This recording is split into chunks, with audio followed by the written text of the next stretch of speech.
Okay, jumping back in with chapter 6. This will be our second video. We are going to look at, again, Newton's second law applied to circular motion, where the sum of forces equals mass times acceleration, but it's centripetal acceleration, so the sum of forces is going to be mv squared over r, because centripetal acceleration is v squared over r. Okay, and you're plugging that in here. So this will be what we're going for. Now all we have to do is sum forces. So let's take the first scenario. Okay, so let's say we have some object that's moving in a circle. So we have some circular motion here. Here's an object. It's tied to this, and it's going to go around the circle. Okay, so we know if something's tied to something, there's got to be a rope or string or cord, and that type of a thing would have a force that would be tension. So the velocity is going to stay the same, but when we sum forces, let's say this is flat on the table, we sum forces in the x direction, we have a tension force pulling inward at every point to keep that object into the inside along that rope. And that tension equals mv squared over r. And so this is how we're going to solve this guy. Okay, I could ask you if the tension is this, the radius is this, the velocity is this, what's the mass? So basically you have 4 pieces. I would give you 3 and ask you 1. That one is pretty straightforward.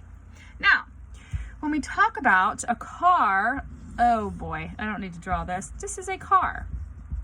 Okay, and this car is going around a flat, this is the words you'll hear in quizzes, or horizontal curve. Okay, it could be flat curve, horizontal curve. So what is happening to this car? It's not skidding out. It's not going out here. Not skidding or sliding away. So something must be holding it in to the inside of this curve. What is this force? And we find out that this force is the static friction between tires and road.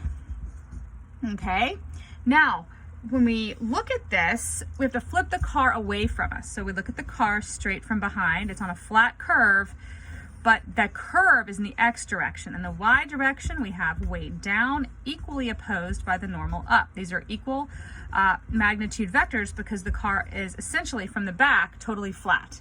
But it's going around a curve in the x direction. I don't really have any way of drawing that. It's going to go away from you around that curve. So in the x direction, if the direction of the curve is what's shown here, this is going to be static friction holding the car in. So when I sum forces in the y equals mass times acceleration in the y, this is linear, okay, in the y direction, not curved. It's just the standard way we would do things. So we have normal up minus weight down equals mass times acceleration in the y. There is no acceleration in the y, it's not going in the ground or flying into the air, that equals 0, so the normal force equals the weight. That's what we get out of our y direction. When we sum forces in the x direction, you can see this, right? Okay, equals mv squared over r, because this is the direction that we have the circle. Okay, so what did we say is holding it in? That's friction. So friction is opposing mv squared over r. And so this is how we solve this guy, okay? But we have a circle, not a box around it, because what is friction? Static friction is mu sub s times the normal force. So how do we figure this guy out? We have to remember that we're probably going to need another weight to plug into here to put into here. So what we end up with is mu sub s normal force equals mv squared over r. Wait a minute, if it's a flat curve, mu sub s normal force is weight is mg, mu sub s mg equals mv squared over r. Wait a minute, I've got mass on both sides. This ends up being actually not so bad. Mu sub sg equals v squared over r. If I solve for velocity, Okay, and you can write all these down. I'll have a set of 4 of these to give you, but the velocity in a flat curve, the max that's safe, is the square root, if you do this, of radius times gravity times mu sub s. So solving this out, I'll do it for you. R mu sub s g equals v squared, and then I take the square root of both sides, and this is what I get. So I get, I guess that it's the same 3 in the same order, but it's easier to look at for this series I'm going to make.